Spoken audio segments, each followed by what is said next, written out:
Recursos Humanos para Todos, episodio 22.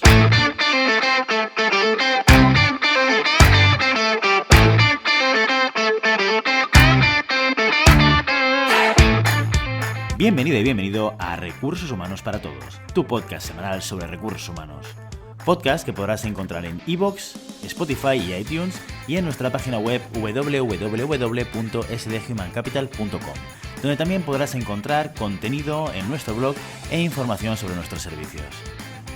Este podcast está pensado para profesionales de recursos humanos, gerentes o jefes de equipo, y podrás encontrar técnicas, consejos, ideas, conceptos y noticias sobre la gestión de personas, eso sí, con un enfoque práctico y aplicable. Mi nombre es Guillermo, socio en SD Human Capital, y hoy os traigo un tema muy interesante. Hoy vamos a hablar de una de las habilidades más necesarias para poder liderar equipos en una organización, que es comunicar. Comunicar es seguramente una de esas competencias que vamos a encontrar más repetidas en cualquier diccionario de competencias de múltiples organizaciones. Y eso no es un sinsentido. Comunicar es una habilidad que necesitamos todos, independientemente de en qué parte de la estructura organizativa estemos, para mejorar nuestra habilidad para enviar mensajes, transmitir mensajes, influenciar o conseguir algo de una persona de la organización, ya sea un colaborador, un compañero o un jefe. Pero esta habilidad se convierte especialmente en crítica cuando nos toca gestionar equipos. El día que nos promocionan y pasamos de tener una responsabilidad exclusivamente sobre las tareas de nuestro día a día a tener una responsabilidad sobre un grupo de personas, también recibimos una nueva responsabilidad, que es la de representar a la compañía. Y esto ocurre queramos o no queramos. Si habéis tenido la oportunidad de escuchar la entrevista a Juan Daniel Sobrado, que le hicimos hace muy poquito, recordaréis que Juan nos explicaba que una de las cosas que ha vivido en el cambio de su responsabilidad ha sido justamente el hecho de gestionar de una manera diferente su comunicación con sus excompañeros y su actual equipo. Y eso ocurre en parte por dos situaciones. En primer lugar, la compañía te va a transmitir sus objetivos, te va a transmitir su visión, te va a transmitir qué es lo que quieren conseguir de una manera mucho más directa. Y van a esperar de ti que seas capaz de poder transmitir esos mensajes de manera influyente sobre tu equipo. Y eso quiere decir que muy probablemente en algunos aspectos tengamos o tengáis que defender ideas o que defender planteamientos que a lo mejor no tenéis por qué estar 100% de acuerdo. Y esto ocurre muchas veces y ocurre en muchos equipos. No siempre tenemos por qué estar de acuerdo con las decisiones que toma una organización o con las decisiones que toma tu jefe. Y evidentemente tenemos, yo te diría más que derecho, la obligación de poder plantear dudas, sugerir cambios o poner sobre la mesa alternativas diferentes si pensamos que las hay mejores de las que se están planteando. Lo que no podemos hacer bajo ningún concepto es, una vez se nos ha comunicado una decisión, seamos o no seamos partícipes de la misma, el remar en contra de esa decisión. Eso es completamente absurdo, sobre todo desde la perspectiva que nos han otorgado la responsabilidad de hacer que el barco se mueva hacia adelante. Ya no somos un remero, ya no somos una pieza individual dentro del esquema o el funcionamiento. Somos un motor que hace que una parte de la organización también se mueva. Y si nosotros de entrada transmitimos esa duda o transmitimos el estar en contra de una decisión, estamos generando una energía contraria dentro de toda la organización que no beneficia a nadie, ni nos beneficia a nosotros como responsables, ni beneficia a la propia organización. Evidentemente, lo que sí que os recomendaría es, si os encontráis en una circunstancia en la cual estáis en una organización en la cual, por razones éticas o por razones de planteamiento de escala de valores, tenéis que hacer cosas con las cuales no estéis de acuerdo, aquí lo más razonable o lo más responsable sería buscar un cambio de proyecto. Porque lo más natural es que acabes enfrentándote con la organización sin tener nada que ganar. Ni tú ni la organización, en ese conflicto abierto en el cual el punto de motivación o el punto de interés está completamente separado o a veces incluso enfrentado. Pero si no ese es el caso, que sería el caso más extremo, sí que es verdad que podemos encontrarnos en organizaciones en las cuales tengamos que defender ideas que a lo mejor no serían las decisiones que nosotros tomaríamos. Pero es nuestra responsabilidad y por ello comunicar se convierte en algo mucho más crítico. Porque va vinculado a la influencia hacia terceros. Cómo yo comunico determinadas decisiones, cómo yo comunico determinados mensajes, hará que se convierta en fuerza motor para mi equipo o todo lo contrario. Y sobre todo, no nos olvidemos de una cosa que es muy importante referida a la comunicación, que es lo crítica que es la visibilidad cuando adquieres responsabilidad en una empresa. Cuando digo visibilidad, ¿a qué me refiero? Me refiero a que al final, en muchas ocasiones, nos toca o te toca ir a ver al jefe o ir a ver al jefe del jefe a presentar tus ideas, a presentar tus proyectos o a plantear qué es lo que quieres hacer con tu equipo, con tu organización o el presupuesto del año que viene o cualquier idea. Parte de tu trabajo no es solamente movilizar a tu equipo, motivarlo, conseguir que cumpla con sus objetivos. No es en parte hacer tu actividad operativa, si es que hay una parte de tu trabajo que es de actividad operativa también, sino que además tienes que tener la capacidad de poder comunicar determinadas cosas hacia arriba. Y por suerte o por desgracia, en muchas ocasiones, ese tiempo de comunicación, esa dedicación que te da el jefe, se convierte en uno de los momentos más críticos para evaluar tu desempeño. Y sí, esto es francamente injusto, pero francamente real. Y así es como funciona muchas veces. Sobre todo en la medida en la cual la organización es más grande y más grande. Donde tenemos una estructura en la cual hay un jefe, hay un jefe del jefe, hay un jefe del jefe del jefe, que a veces pasa por nuestras oficinas 1 o 2 veces al año simplemente para escuchar cómo va el negocio. Y es en esos momentos en los cuales tenemos toda la atención de ese jefe y que él, consciente o inconscientemente, va a utilizar como referente para valorar nuestro desempeño. Francamente injusto, pero se convierte en una de las razones críticas por las cuales cualquier jefe de equipo, cualquier responsable de departamento debería preocuparse por sus habilidades para comunicar, por sus habilidades para hacer presentaciones. Una de las primeras preguntas que nos podemos hacer respecto a las presentaciones es ¿qué peso tiene el don contra el método? ¿Qué quiere decir?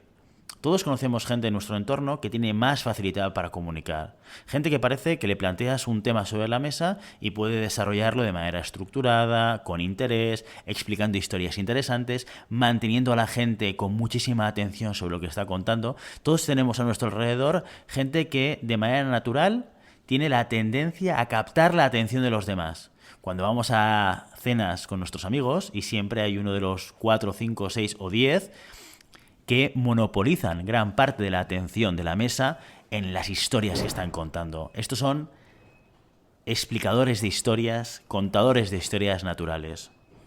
Y de esos los hay.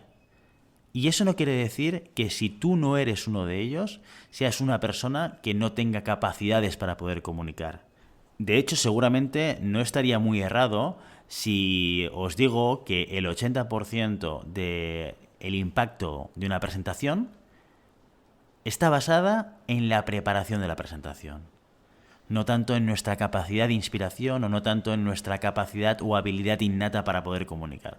Evidentemente esto te va a facilitar mucho la vida, porque ya tienes de alguna manera una estructura mental que te permite ordenar los contenidos, que te permite ordenar aquello que quieres explicar de una manera interesante y que también probablemente tengas esa capacidad de poder adaptar el mensaje a la gente que tienes cerca de ti. Y si eso lo tienes innato, fantástico. Pero también fijémonos en una cosa. Hay muchísima gente con esta habilidad que cuando tú le preguntas, oye, ¿cuál ha sido tu peor experiencia presentando? Muchas veces, en muchos casos, lo que te dicen es, cuando no me las he preparado. Independientemente, y fijémonos, incluso en aquellas ocasiones en las cuales estoy repitiendo la misma presentación varias veces. Si no dedico tiempo a prepararla, lo más probable es que tenga problemas el día que ejecute esa presentación. Con lo cual, 80% preparación, 20% inspiración. Esto es un esquema que veréis que se da y por tanto no tengáis ningún tipo de miedo en ese primer contacto miedo escénico de yo es que no sé comunicar. Si le dedicas tiempo, mejorarás tus habilidades y tu manera de comunicar y serás más influyente. El primer punto que tienes que tener en cuenta cuando vas a comunicar no eres tú. Que eso es muchas veces lo que de manera natural pensamos. Preocuparme en el yo, en el cómo estoy comunicando, en el qué estoy comunicando, en la manera en la cual estoy comunicando, con mis movimientos, con mis gestos.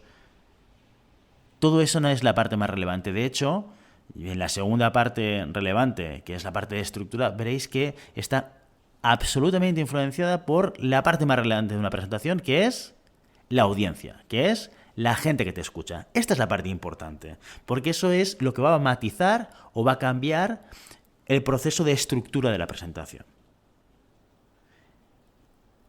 ¿Qué es lo que te tienes que preguntar? Te tienes que preguntar cuál es el interés de la gente que te va a escuchar. Te tienes que preguntar qué es lo que les aporta lo que tú les vas a explicar. Te tienes que preguntar en qué medida, de qué manera es útil lo que tú estás explicando. O de qué manera lo que tú explicas, lo explicas de una manera novedosa, diferente, más entretenida. Estos son elementos de contexto, porque van a variar. Puedes tener una presentación estandarizada, que en contenido sea la misma, pero que en la medida en la cual tú la estés presentando a un tipo de audiencia diferente, vas a tener que adaptar ese mensaje, vas a tener que adaptar la estructura para conseguir uno de los objetivos principales de comunicar, que es conectar con la audiencia. Si no conectas con la audiencia, lo más probable es que el mensaje no haya pasado, es que no hayas hecho pensar a la gente, es que no hayas hecho sentir a la gente. Y eso se da mucho cuando acabas una presentación. A mí personalmente me sucede. Hay veces que hago una presentación donde yo domino muy bien el contenido, donde yo explico de manera muy estructurada, muy organizada, muy fácil una serie de conceptos, y luego acabo la presentación y digo, hoy no he ido bien. Hoy no he ido bien. Y a veces mis compañeros me preguntan, ¿pero por qué? Si el contenido estaba muy bien, estaba muy bien estructurado, lo has explicado fantásticamente bien, los ejemplos estaban bien buscados. Sí, pero hoy no he conectado con la audiencia. Lo he podido notar, lo he podido sentir. Cuando tú conectas con la audiencia viaja contigo durante la presentación. En los momentos altos de la presentación notas las emociones que suben y en los momentos bajos notas que bajan. Esto es muy de sensaciones, pero os puedo garantizar, seguro que todos aquellos que habéis vivido presentaciones y habéis conseguido dar el paso de no centraros en vosotros y centraros en la audiencia, que esto lo habréis notado y lo habréis vivido. No es una cosa que sea ciencia ficción. Una vez tenemos clara cuál es la audiencia y qué es lo que les puede interesar, lo que les aporta, lo que les es útil, etc., vamos a entrar en el segundo elemento fundamental, que es o son los elementos de preparación. Aquí una primera pregunta que muchas veces nos hacen es ¿cuánto tiempo debo dedicar a preparar una presentación? Hay diferentes respuestas para ello. Hay una respuesta muy habitual que es para 1 minuto de presentación requieres de 1 hora de preparación. Esto seguramente es variable, dependerá del tipo de presentación que vayas a hacer. Si es una presentación más comunicativa o es una presentación más formativa o es una presentación más de impacto y de show, seguramente el tiempo de dedicación puede variar. Porque en una más comunicativa quizás hay determinados detalles que no debas trabajar tanto, porque no estás buscando unos impactos de sorpresa determinados. En cambio, cuando montas un show, probablemente sí que estemos hablando de ese ratio mínimo de 1 minuto a 1 hora. En cualquier caso, en cualquiera de estos formatos que estamos hablando, habrá 3 cosas que tendrás que preparar. La primera es el core de la presentación, que es el contenido. Aquí, ojo, porque el gran riesgo cuando hablamos de la parte de contenido es el no saber dónde pararnos.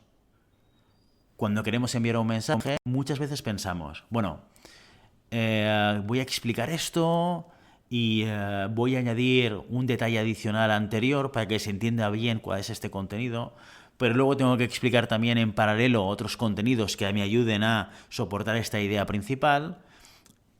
Y en la medida en la cual tú vas estructurando y vas pensando en los contenidos, más contenidos te surgen y más ideas salen. Muy importante en toda esta fase, no está mal que empecemos con un brainstorming. Yo personalmente suelo iniciar la preparación de mis presentaciones con una lluvia de ideas desorganizada, en la cual voy apuntando en una hoja o en varias hojas ideas que salen de mi mente relacionadas con el concepto principal, ¿vale? Para luego ir pescando aquellas más importantes. Porque lo importante y lo relevante es simplificar el contenido, hacer o elegir aquellos argumentos que sean fáciles y sencillos de entender y cumplir por lo menos el objetivo de transmitir una o dos ideas clave. Todo lo demás que sustente la presentación, deberá ayudarnos a transportar esa idea de un punto de no conocimiento a un punto de interiorización por parte de la audiencia. Pero es importante que estos contenidos estén estructurados. Nos hemos encontrado, seguro, y os habréis encontrado vosotros muchas veces, presentaciones en las cuales hay ideas inconexas. Te explican una cosa, muchas veces soportadas por un PowerPoint. Ahora hablaremos del PowerPoint. Con una diapositiva en la cual se expresa una idea, una segunda diapositiva que sin conector alguno expresa otra idea, una tercera diapositiva que expresa otra idea, y eso no es que esté mal, es que está fatal, ¿no? Pero el por qué. ¿Por qué está fatal? Está fatal porque no ayudamos a que las personas que están escuchando entiendan con facilidad cuál es el mensaje que queremos transmitir. El cerebro va a estar buscando orden en todas las ideas que estamos emitiendo, estamos comunicando. Y si no les damos los elementos necesarios para hacer de conectores de ideas, vamos a estar pidiendo al cerebro que genere un esfuerzo mental para poder él ordenar las ideas que le estamos transmitiendo. Cosa que no nos interesa en absoluto. A nosotros lo que nos interesa es que el mensaje provoque una cierta motivación, un cierto movimiento mental, pero que no genere un esfuerzo relevante. Si yo estoy explicando cosas que no tienen conexión entre ellas, es fácil que la gente vaya a desconectar. Si yo estoy explicando conceptos que no están relacionados unos con otros, es fácil que la gente acabe desconectando. Con lo cual tenemos que trabajar mucho el orden de esos contenidos. Simplificar los contenidos, hacer argumentos fáciles y organizarlos y ordenarlos de manera lógica para que la gente pueda digerirlos lo más fácilmente posible. Idealmente, explicando una historia. Las historias, introducción, nudo y desenlace, el viaje del héroe como una metodología conocida de construcción de historias, son estructuras que ayudan a enviar el mensaje. Con lo cual, todo lo que sea convertir en historia una serie de contenidos siempre nos va a ayudar. El siguiente punto de los elementos de preparación es el formato, son las herramientas. ¿Qué voy a utilizar yo para presentar? Aquí hay diferentes herramientas, por suerte o por desgracia, la tecnología nos ha enviado fantásticas herramientas como el PowerPoint o como Keynote para quien trabaje en Mac. Lo cierto es que estas herramientas, que son maravillosas, se pueden convertir en la mejor manera de destrozar una buena presentación. Un PowerPoint nos ayuda fantásticamente a estructurar contenidos.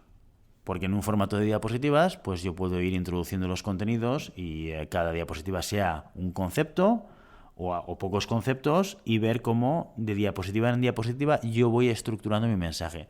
Yo, de hecho, en mi experiencia personal, lo que suelo hacer es un brainstorming de ideas y después utilizo el PowerPoint como ordenador de las ideas. Intento construir la historia diapositiva a diapositiva, viendo que tenga sentido. ¿Cuál es el gran riesgo del PowerPoint? Que se convierta en el centro de la presentación.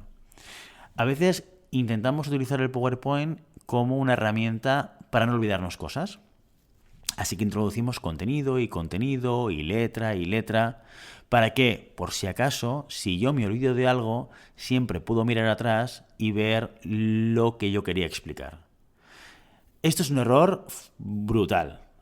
Y de hecho, seguramente todos lo hemos hecho en algún momento determinado. Pero es negativo a todos los niveles. En primer lugar, porque el mensaje que tú le envías a la audiencia es: soy irrelevante. Yo estoy aquí, en 3D, detrás mío tengo un PowerPoint, unas diapositivas en 2D, lo que aparece en la diapositiva es lo que te voy a explicar. Prácticamente te estoy leyendo la diapositiva. Por tanto, ¿qué valor te estoy aportando? Irrelevancia. Podría no estar aquí y el impacto y el conocimiento transmitido sería exactamente el mismo. En segundo lugar, cuando yo ya estoy pensando que ese PowerPoint, ese Keynote, me va a salvar de algunas cosas que me voy a olvidar, automáticamente va a suceder. Es muy fácil que yo acabe, evidentemente, dedicándole menos esfuerzo a la preparación de la presentación, porque ya me voy a apoyar, porque si se me olvida ya me giro y voy a estar leyendo lo que aparece en el PowerPoint. Ya me lo he escrito. Por tanto, facilita a que mi esfuerzo de preparación sea menor. Y en tercer lugar, me limita, si yo realmente estoy introduciendo todos los contenidos en esa diapositiva, limita mi capacidad para introducir nuevos temas. Si es que al final lo tengo todo escrito y voy a explicar de la A a la Z lo que pone en el PowerPoint, pero ¿qué hay más allá de lo que se escribe en esa diapositiva? ¿Puedo añadir o introducir historias adicionales para que las cosas se puedan entender? Vistos todos los riesgos que tiene un PowerPoint o un Keynote, y yo, sinceramente, sin ser un detractor de la herramienta, yo creo que es un facilitador, depende de cómo lo utilices, sí que intentaría minimizar el contenido y el uso de esas herramientas. Se puede convertir en una herramienta de show absoluto. Yo he visto gente que hace absolutas virguerías con las animaciones, con la interactividad del PowerPoint, con la música. Hay 1000 elementos que se pueden utilizar para convertir una presentación en una presentación mucho más espectacular. Pero al final no nos olvidemos de cuál tiene que ser el objetivo de la presentación. ¿De qué estamos hablando? ¿Estamos hablando de un show? ¿Estamos hablando de una formación? ¿Estamos hablando de una presentación de comunicación de proyecto? Es que esto lo cambia todo. Esto te va a permitir elegir correctamente las herramientas y el uso de esas herramientas. Yo, que en general suelo hacer presentaciones de comunicación o formaciones, tiendo a utilizar las diapositivas para poner imágenes. Imágenes que evoquen el mensaje que quiero transmitir, que me recuerden aquello que quiero explicar y que transmitan a la gente que me está viendo o que me está escuchando algo no directamente relacionado con lo que explico, pero que sea un apoyo hacia el contenido que estoy explicando. Y en tercer lugar, de estos elementos de preparación que os enumeraba, el contenido, el formato de herramientas, estaría la puesta en escena. La puesta en escena es el cómo transmito ese contenido. Cosas que tenemos que tener en cuenta. Y ahora sí que seguramente son cosas que tienen que ver con mi forma de comunicar. Cosas que desde mi punto de vista son claves son, por ejemplo, el tono de voz. Tenemos que utilizar el tono de voz como una herramienta de comunicación. Depende de lo larga que sea la presentación, es importante jugar con las subidas y las bajadas. Es importante cambiar el tono de voz, hacer énfasis en aquellas partes que consideramos que son relevantes y jugar con las velocidades. Porque eso va a transmitir dinamismo a nuestra comunicación, a nuestro contenido. ¿Cuántos de nosotros conocemos gente que tiene un tono de voz estable y que parece que no transmite emoción? La emoción es una de las principales palancas para conseguir conectar con la audiencia. Con lo cual, renunciar al uso del tono de voz como herramienta de conexión es algo que seguramente no debemos hacer. En la puesta en escena hay una herramienta muy potente que es el humor. El humor nos permite también conectar con esa emoción de la audiencia, hacer que lo que estemos explicando se convierta en una historia y hacer que lo que estemos explicando tenga un impacto en la manera en la que se siente el público. Ahora, el recurso del humor es un recurso arriesgado también, porque aquí sí que tendremos que entender muy bien qué tipo de audiencia que tenemos. Podemos construir una presentación con puntos de humor muy específicos, muy concretos, muy bien pensados, con historias realmente jocosas, que si tenemos una audiencia muy seria, se pueden convertir en todo lo contrario. Podemos conseguir que el mensaje llegue, pero que no provoque lo que nosotros estamos buscando.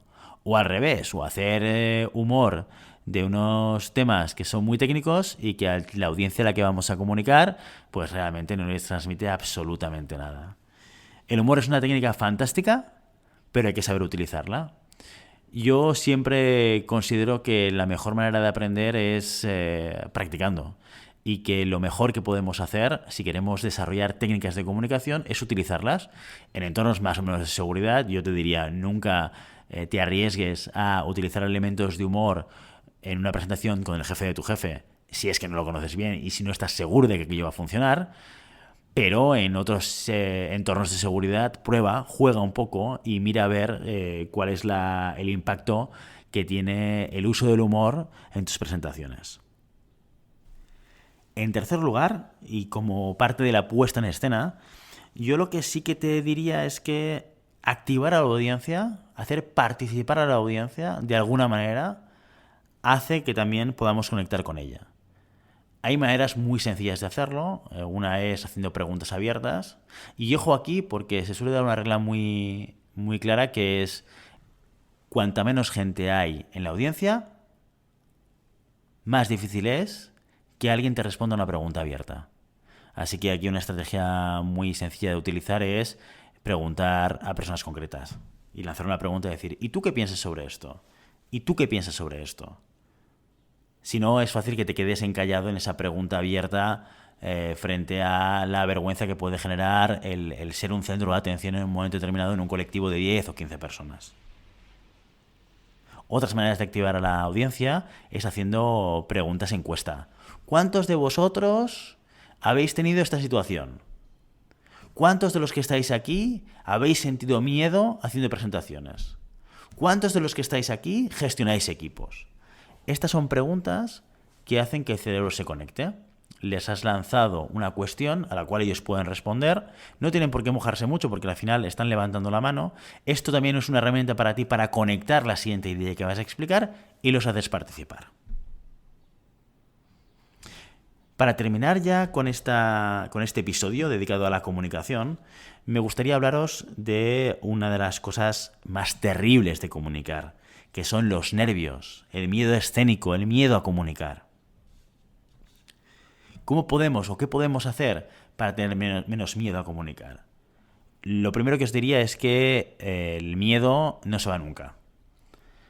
Seguramente no me equivocaría mucho al decir que todo el mundo se pone nervioso cuando hace una comunicación, cuando hace una presentación en público.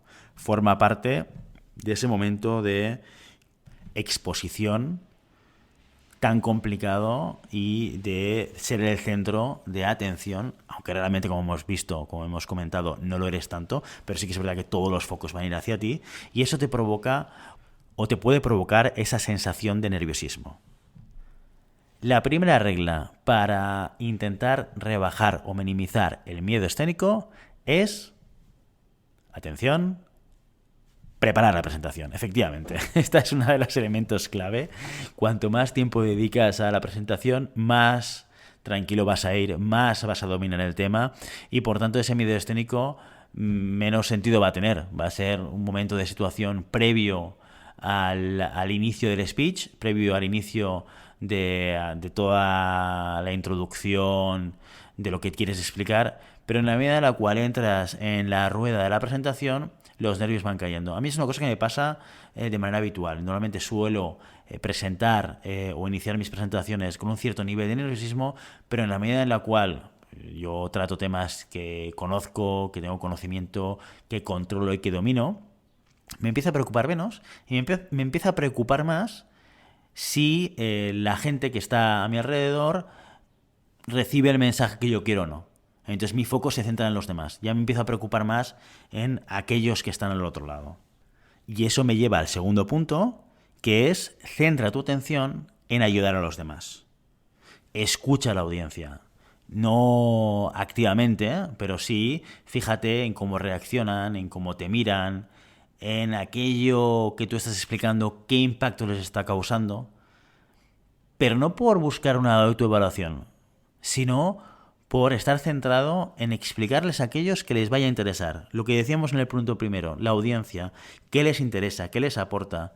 Busca durante la presentación aquellos elementos que te faciliten el poder ir adaptando el mensaje, ya sea en tono, ya sea en manera de explicar, ya sea en contenido, si tienes el conocimiento suficiente como para poder hacerlo, evidentemente.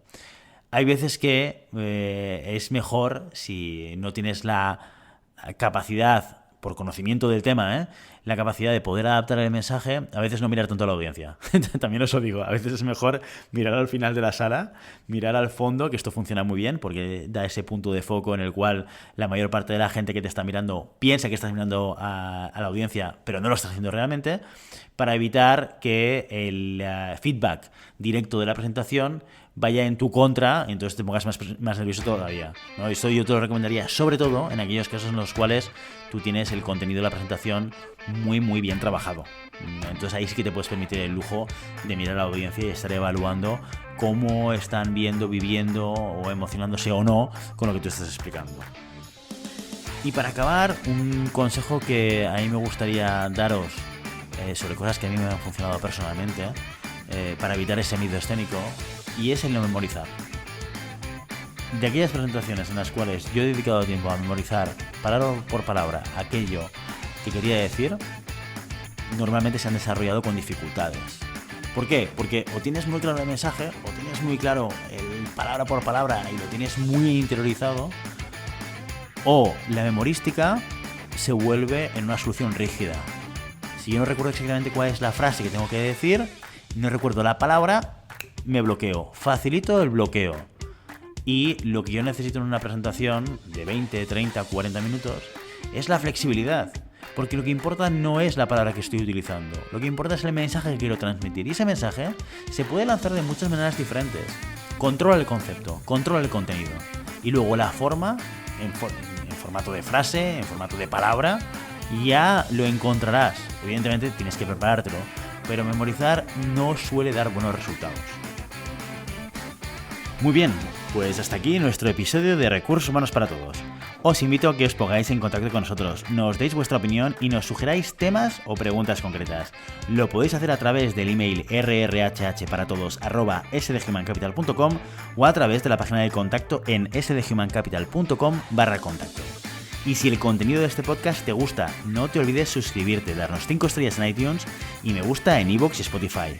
Igualmente recuerda que puedes encontrar más contenidos, noticias y recursos en nuestra web corporativa sdhumancapital.com.